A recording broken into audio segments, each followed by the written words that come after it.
Hello, hello. Welcome to week 2 of Burn It All Down for the month of June.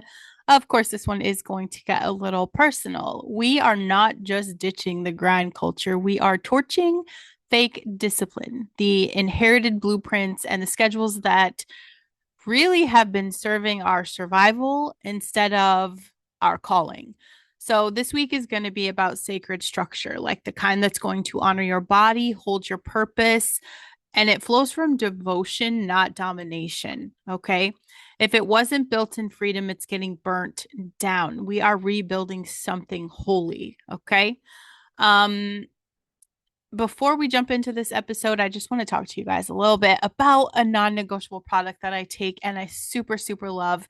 Um, and I just mix this with my morning electrolytes. It's incredible. It's colostrum with AC11, patented. We own the nobody else can have this product. Okay. It's 3 ingredients. And I'm going to tell you something that a lot of people don't want to admit. Like, if you are inflamed, exhausted, you've got that foggy brain, you've just been feeling out of rhythm, it's because your body is literally starving for repair.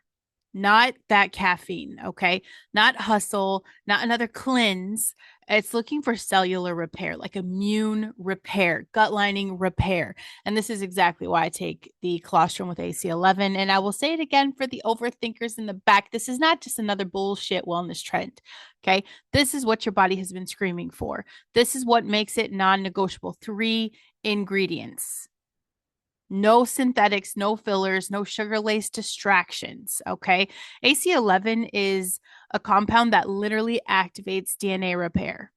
I'm talking reducing cellular damage by up to 90%. So your gut's protected, your immune system is activated, your recovery, your focus, your hormone stability, all enhanced. And it isn't a supplement. Okay. This is a biological reset, coded return to wholeness. And I trust this because I trust the woman who formulated it. I trust her mission. I trust her message. I just trust her as a human. Um, you can't biohack your way past trauma, but you can give your body exactly what it needs to stop spiraling. So, this is not optional if you're trying to heal your nervous system, regulate hormones, get off burnout roller coaster, rebuilding after stress or sickness. And I know, like, you've tried the caffeine, you've tried the willpower, you've tried pretending that you're fine. Just click the link in my show notes. Okay. Start the reset. Your body already knows. This is Holos Health. I love this. So let's get back to it. Okay. This week, like I said, we're going to be talking about sacred structure, really, because productivity isn't the problem. It's the addiction to proving that has become toxic for us. Okay. Like, productivity became our coping mechanism, and that on some level, doing became our default for avoiding the feeling. And if we weren't doing, we're self sabotaging because we knew we should be doing. So either way, we are paying a terrible price. Busyness made us feel worthy, valuable, needed. Hustle created an illusion of control over the chaos of your inner world. In this space, we were not creating structure, we were sedating uncertainty. So let's rip the mask off this one. I have to fix my chair because I feel like it's so low to the floor. Okay. Get up a little higher. Yeah. Get up a little higher. So, anyway, productivity isn't the problem. Okay. It's the addiction to proving that is. It's the hidden operating system behind so much burnout, all of the spiraling, and then that constant thought that haunted me. This is something that I have beat myself up about for 8 years now, is why am I not further by now? Why am I not further by now? If I'm doing all the things, it was chaos, pure chaos. And I just want to remind you, okay, I've said this a few times over the past few weeks since I started understanding through my healing that I'm not lazy. Like, I am exhausted from chasing a worth that I already had inside of myself for 8 or 9 years now. Addiction to proving means that, like, your sense of value is wired to your output. You don't feel secure until you've done something. And you're confusing activity with identity. Like, you're feeling anxious when you're not producing, helping, explaining, performing, because silence feels like invisibility. And if you have a brain that works like mine, invisibility is it just feels like a lot of rejection, really. You're not trying to achieve shit. What you're doing is trying to outrun shame. And if we're going to talk about the red flags, I want you to understand and recognize how you're in it. Okay. How do you know if you're caught in a proving spiral? You can't relax until something is done. Like even rest makes you feel guilty. You spiral when you waste time. And as a self sabotage queen who is exhausted from the burnout of just the mind fuck that I was in on this loop, I really was just in a cycle of self abuse because I equate stillness with failure. I downplayed my own needs. If you're not useful, you feel like a burden. Are you over explaining yourself because you're afraid people are going to misunderstand your value if they don't see your full effort behind it? You hide when you're struggling because in your mind, your power was the performance, not the process. And then we have that cycle. This is the loop that we're on. Okay. And we're teaching our brain this, we're ingraining it into our, you know, the neurons that fire together wire together. So we have created this loop of where we burn out, disappear, beat ourselves up, reemerge, performing even harder. And then we turn around and we repeat that. We burn out, we disappear, we self sabotage, we beat ourselves up, and we come out trying harder. And we're so exhausted that every time we come out, we're just getting a little less further. Like we're kind of taking like that one step forward, four steps back. Okay. And what it makes you become is someone who is addicted to proving. So you're going to be that high functioning martyr. Okay. I've worked with women like the most brilliant boss babe CEOs, multimillionaire women who this is what they were, and they were a shell of a human, miserable, high functioning martyr, CEO of performance, a leader who inspires but never feels safe to be human. How many leaders have you seen out there carrying the weight of the world that you can see any given moment they're going to break? And for what? Like, we want to see they're human, right? Or you're a business owner who confuses pressure for purpose. You teach people to love what you do, not who you are. You built a brand that needs your exhaustion to exist. You set a pace that you hate, but now you feel obligated to keep it because people are expecting it. And the most dangerous thing is that you start to believe that your worthiness is negotiable based on output, approval, and how productive you've been lately. So, how do we stop that? How do we interrupt the loop? We interrupt the loop with presence. When you feel the urge to do something to feel better, I want you to ask yourself, what am I afraid will happen if I am still right now? Let that anxiety come up. That's the moment where proving dies and presence begins. And this isn't the argument that you should be having when you're talking about going to the gym. Okay. I've been going to the garage for a couple days now. Very proud of myself. Okay. Did I start it out of a little bit of self hate? Yes. But I felt the urge to do something to feel better. I got out of the workout routine and I hate myself for it. I hate myself for it. And ask myself, what am I afraid will happen if I'm still right now? I'm never going to get started. So sometimes there is a right next step. But we're talking about this emotional mindfuck that we have with like showing up in our business and our relationships. Let the anxiety come up. Let yourself feel it. To be scared of like, what if I don't post all day on Facebook? What if I miss that customer? What if I don't return that email within 30 seconds of hearing the ding? Right? Just let yourself feel those things. And you have to redefine rest as obedience. Start treating it like it's a sacred act of leadership, not a break from it. I mean, Jesus literally slept in storms. Your nap is not a betrayal of your calling. Okay. Separate your output from your identity. You just have to learn, like, repeat this over and over, write it, say it out loud, put it on loop. I am still worthy when I produce nothing. My presence is enough. Then let someone see you in your not doing state. No makeup, no plan, no perfection. Let people love that version of you. That's the proof you've needed. You got to replace that performance with devotion. Every time you're tempted to do more, you got to ask, what does my soul actually need to feel safe and seen right now? That is the root. Sacred structure is built from devotion, not desperation. Productivity is not the enemy, but performance is identity will poison your purpose every single time. You do not have to prove anything to be powerful. You do not need to earn the rest or love or grace. You just need to receive it and build from there.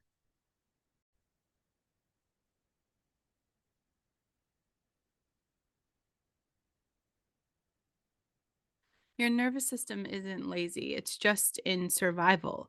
So we talk about brain science meets Jesus fire, right? That's the holy root system of why structure feels like punishment and why your nervous system keeps short circuiting the very rhythm that you have been praying for, everything that you want. So if we're going to break it down, reframe your inconsistency, reframe the sabotage, reframe the rejection of structure. It's not a failure. It's intelligent, protective system doing exactly what it was trained to do to keep you alive.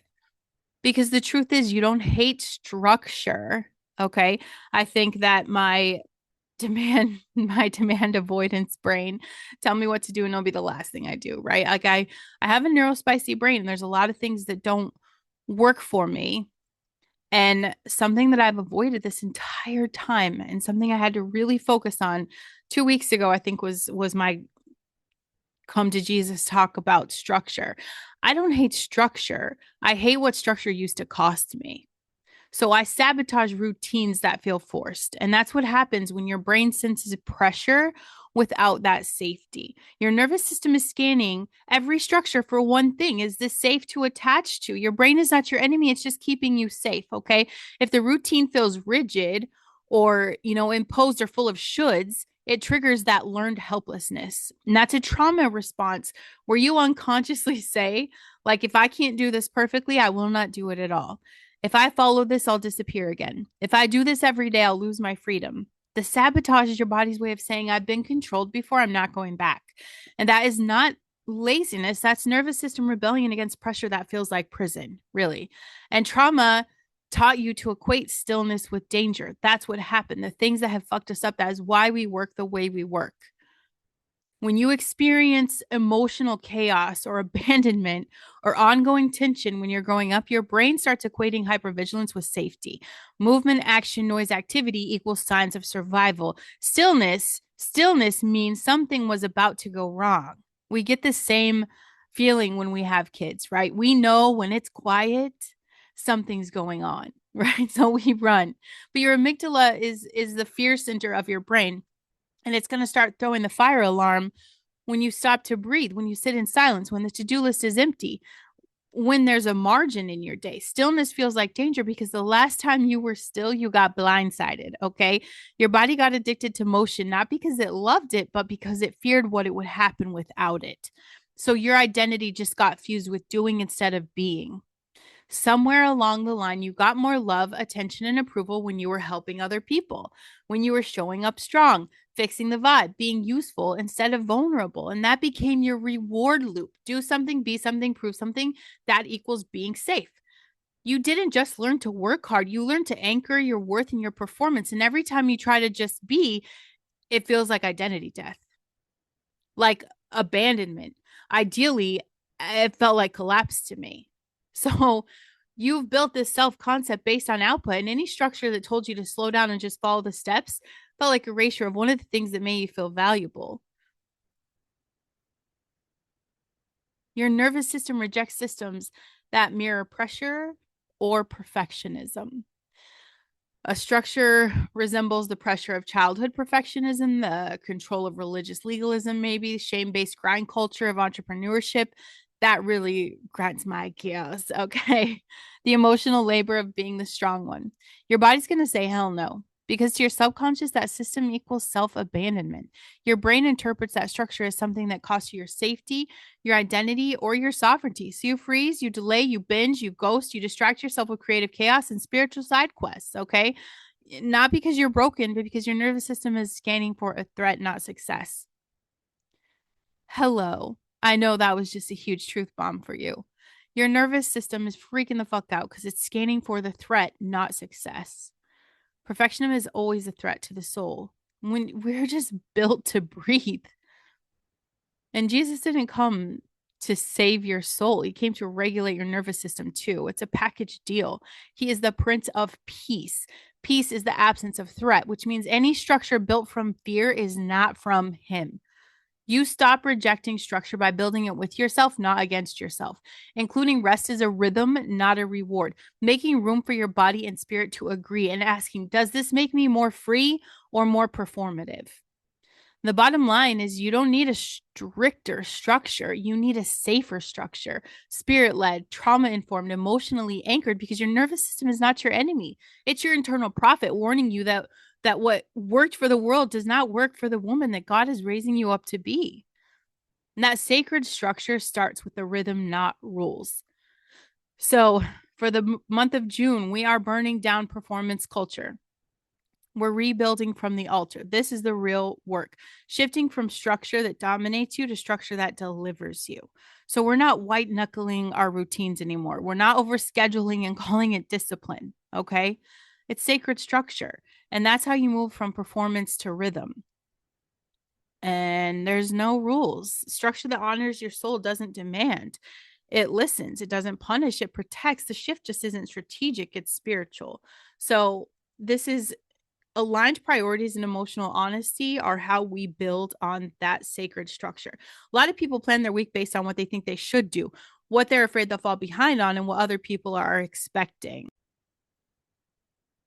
I seriously have a mad case of the yawns. I've had it all day. Like I took my kids to the dentist this morning. I was falling asleep on the car ride back home. It was insane. Um, so we just tried to go. I had to go stretch my legs for a minute. I'm going to get back into this focus. We're talking about aligned priorities with emotional honesty is what equals sacred structure. I think I talked about how people plan their weeks on bullshit, really. And we want to flip that and we want to ask ourselves, what is actually aligned with who God says I am right now? And that's how we plan our week. What does my nervous system, energy, and calling need to feel safe and bold this week?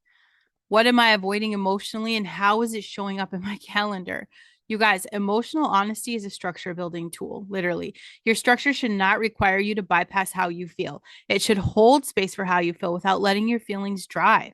So, what's really important? I'm doing a little detox with my phone for a couple of days. Um, I was in a really good routine of reading the Bible before I picked up my phone. I lost that for a few days again, so I'm getting back into that because I think it's important that we have morning devotion before morning domination. Because a lot of people start the day with hustle. They scroll the strategy, the to-do list, and this is all anxiety. Most of the time, it puts me in a free state with the way my brain works, and then I just do nothing and beat myself up for that. Um, Devotion is the gateway to discernment, really. So when I talk to God in the morning, that's how I remember who I am before the world tells me otherwise, right? It reminds me of who I am in my core, who I want to be, and how I want to show up. It's where literally God calibrates my nervous system, my intentions, and even the leadership, you know. So it is that 3 questions with God. We have a conversation. I read His Word. And then I picture, you know, just how I'm going to be productive during that day. That, you know, what am I going to talk about today? What am I going to put out today? What do people need to hear? What is good for me? So you build your week around your energy, not external expectations. We don't want cookie cutter calendars. I want you to learn to live with energy mapped planning. Like identify your own natural energetic patterns. Do you have high energy mornings, low energy Mondays, post bartending Sundays, reset? I don't know. I don't know what this is going to look like for you specifically, but I do know I've been off my pattern just with I'm not sure, just all the things, all the healing, the little loops, the spirals, the patterns that I've caught myself in. It's all, I just have a new awareness of all of these things now. So we're going to label days, not just block them, right? Like each day gets a thing. Like this is a content creation day. This is a reset day. This is a client day. I have a few bartending days. I have a family day. That's it. Let your body lead the rhythm, not guilt, right? Um, the structure is just honoring the fact that you're not a machine. You're a messenger. Messengers need margin. Okay. So, how do we include all of these things without the self sabotage? Because it's not extras, you guys. These are really pillars. There should be one day a week when you are unavailable to the grind. When I'm having family day, my phone is usually in the car. 9 times out of 10, it's in the car. I've missed pictures, I've missed great videos, I've missed a lot of things because I leave it in the car. Because it is not a creation day, it's not a call day, there's no urgency. I'm just listening, being, and I'm in the moment with my family. That is my emotional rest. I have a scheduled blank space.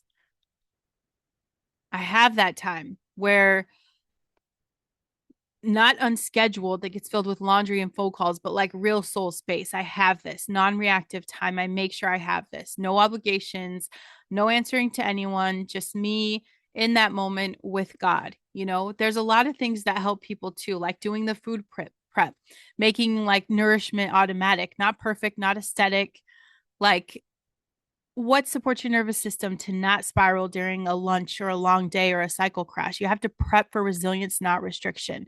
Movement, no punishment, no obligation. It's just a recalibration. I'm recalibrating myself to move again. Because what movement helps me regulate when I'm stuck in my head? Getting on the treadmill every single time. Every single time. Put your content and sales inside sacred windows. You're not on demand, you're on assignment. Okay. And you can set creative sprints. I do that. I do that and it's amazing and it works for me. Then I have to stop, rest, play, trust the seed. And something that has really helped me. I think I should share this with you guys. And let me see if I can move this over. I'm going to pull it up on my phone. Just something I do because I feel like so many of us get caught in that toxic scroll where we are just scrolling. And it does hurt us. It does hurt us subconsciously, even if it's something that you cannot, um, was my train of thought, you guys. You think you have to have this post up. You think you have to say these things, and you think it's not bothering you. You think you're not comparing. You think you're not telling your subconscious something. Okay. I have this new thing now before I post, and I'm doing the same thing with even my podcasts, okay? Because there's some podcast episodes I'll record and I'd be like, okay, this is just terrible, or I burn it all down. Like you guys realize this started on a Tuesday, not Monday morning at 5 a.m. Sunday ended up being an extra long family day, and I knew yesterday was a reset for me. Didn't answer messages, didn't answer my phone. I know some of you are like, yeah, bitch, I did text you. I probably even opened them and didn't respond. That happens. Um, but today I got back at it and I struggled with the internet for a very long time today. And what I would normally do is just say, fuck it. It's stupid. I created this whole June calendar. I blew it. But the thing is, like, the world did not implode because I didn't have a podcast at 5 a.m. Right? I knew I was going to get this up. I know that my beautiful listeners are still going to hear the message. These are the things I do. When I put a post up or when I do a podcast, I release it. I release it. Okay. And I have this mantra that I saved on my phone. It's just a screensaver that I say. But it says this post is a weapon of light. It's not for likes, it's for liberation. I post not to be seen, but because I see. God gave me this word and I won't hold it hostage to silence. And then you want to set that intent. This podcast has always been about if it blesses one person, if I can make a difference for one person, it's done its job. If no one reacts, it's still released heaven into the algorithm. If I never see the fruit, I trust God saw the seed. Um, and that's the thing. I don't go back and look, and I was addicted to that. I think anyone who says they're not is just lying. It has to be something that we could share verbally out loud that we struggled with that. And can I put it behind me? Absolutely, because it's not a struggle anymore. I have this. It released me. I've been liberated with this. But instead of checking after I post, I pray over it like it already touched someone. There's just that gratitude. Like I feel like it made a difference with something. And then, I go spend 10 minutes with my cat or my kid and I just forget about it, post, proclaim, disconnect. Because really, honestly, any message that we're putting out when we're making God the foundation, it never returns void ever. We don't post to prove. We're not trying to prove anything. We have a message to share and it's designed for a specific soul, and that's us doing our job. So whatever that is, if you need some kind of mantra, I want you to do that. We're going to do the same thing with your sacred structure mantra. Okay. We need to understand That structure is not here to control us, it's here to contain the fire. So, structure should never shame you. It should never feel like domination. It should feel like devotional alignment that says, here's how I protect the vision. Here's how I protect the vessel. Here's how I keep the oil flowing without burning the altar. That's what we do. That's how we move from forced performance to fluid, spirit led rhythm. Emotional honesty, aligned priorities. That is the foundation for sacred structure. Morning devotion, build your week around your energy, not other people's expectations, you know? And this goes for like my stay at home moms. Girl, one day a week is a big house cleaning day.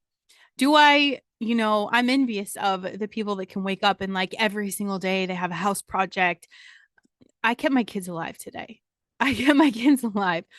I homeschool, that takes our time. I just if you have kids, they're busy and it's energetically draining. So yeah, if I just spent 2 hours doing school with my kids, it's not in my soul to go fold the 3 loads of laundry that have been waiting for me since Thursday, right?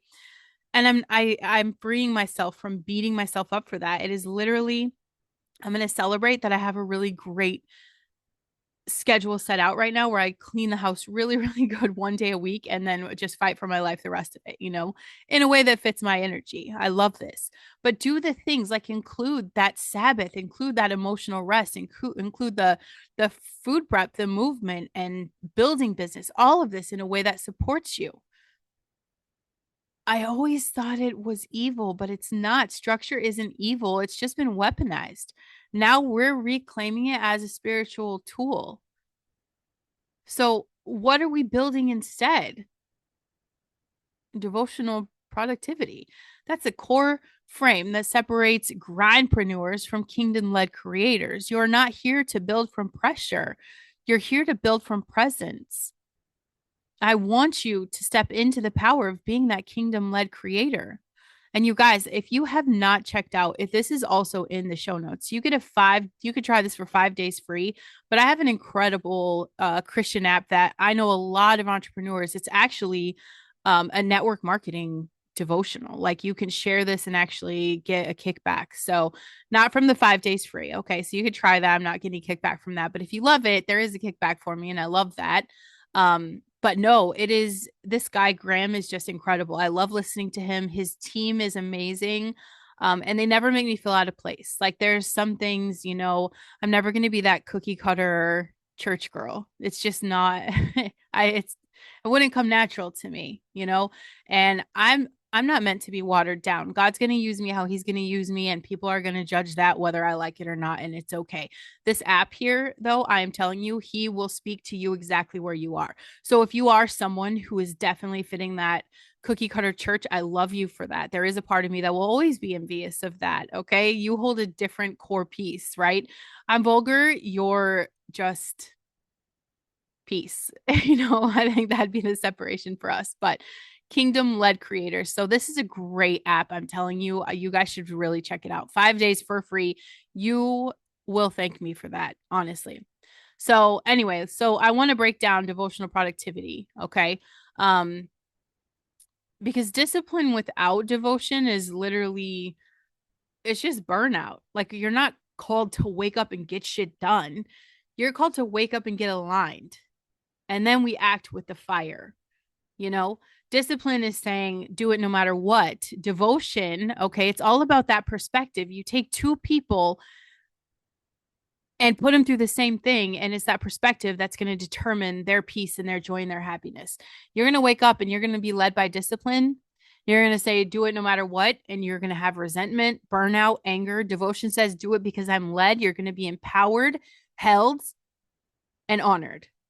Discipline alone creates that shame loop, especially if you're neurodivergent like me, if you're emotionally driven like me, if you're spirit aligned visionary like me.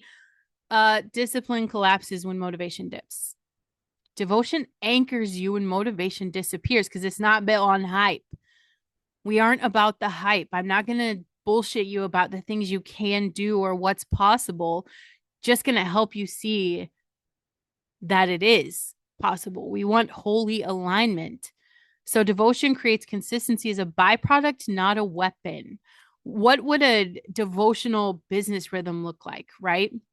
Again, I'm going to say, wake up and have your devotions first, journaling, scripture. God, what do you need me to see today? What can you help me with? And what can I give you that I can't handle? Then you choose your business task based on what's anointed, not just what's urgent. And when you really get serious with your conversations with God, when you get serious about reading the Bible, you feel that discernment in your gut. You know. So you create a flow. Sunday for me is that creation, um, kind of just recovering. Fridays and Saturdays are huge bartend days for me. So there is no, I'm just not here. I'm in the public peopling. Okay.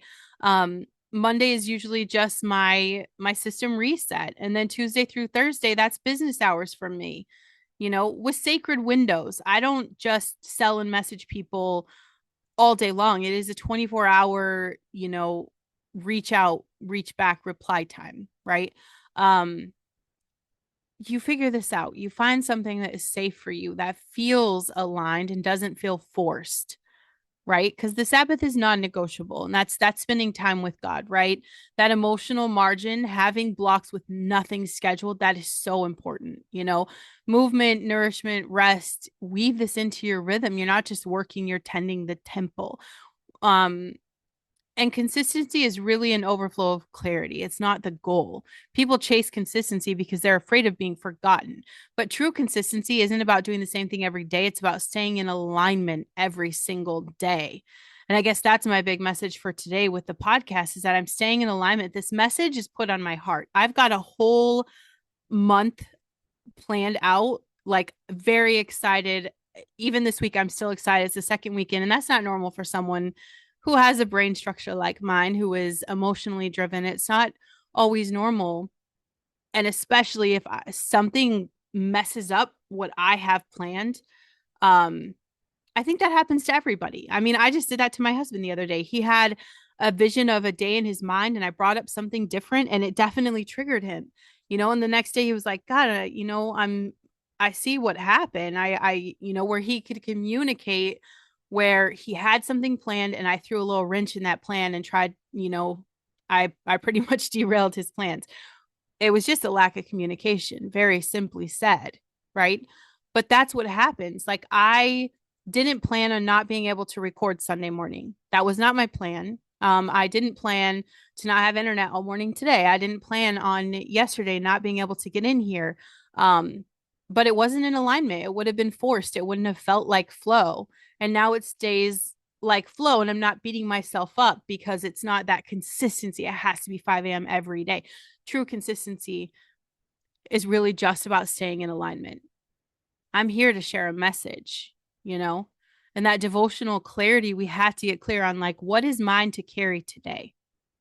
What is God breathing on right now? What's ready to be released and what's still being formed? And from that place, your actions flow from knowing, not from hustling to prove. Clarity gives birth to confidence, and confidence will sustain your rhythm. That's the real consistency. That is the real consistency. And the power of obedience is greater than motivation. Motivation is mood based. It's a fleety little hussy.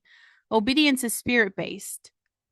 You don't need to feel like it. You need to move when God says move. And if he's silent, you rest, you listen, you stay close, because the most productive thing you can do is obey. Obedience eliminates all the overthinking, and we're really fucking good at that, aren't we? Like, we've made that just a masterpiece. The overthinking, we've got it on lock, but it's literally killing your body, dude. Like, it's fucking up your nervous system and your brain and everything else, hurting your relationships. We want to kill the chaos of second guessing. Obedience says, I'm not leading this mission, God is. I'm just stewarding it well. Why is rest now a strategy, not a reward? Is that what you earn after crushing it? It's what you receive to stay spiritually calibrated and emotionally regulated. Okay. When you rest regularly, you get the clear downloads. I seriously, like, I take a nap from like 11 to 12, 12:30. Not all the time, probably every other week. I get really good at getting up with my husband because we do this little class thing at 11. I get pretty good at that. But if something derails that and it's not an option, you better believe I'm taking a nap time and I'm not beating myself up. I think if I wouldn't have taken a nap time today, I sure as heck would not have the clarity I have to be able to share this message. My content wouldn't hit as hard, and I'm here without resentment. I'm not pissed off that I wasn't like oh, I have to do this podcast episode, right? I'm pumped for this because I know I'm being obedient. You want to know, like, people have asked me before, like, how are you so magnetic?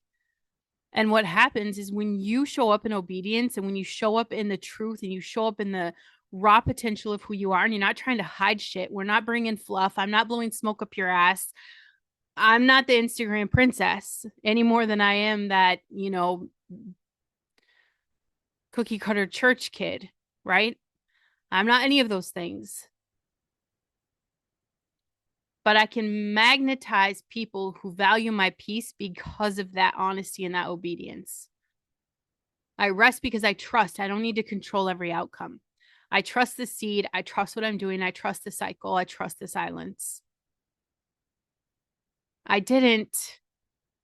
Please understand that was a whole lot of hell to go through to get to that.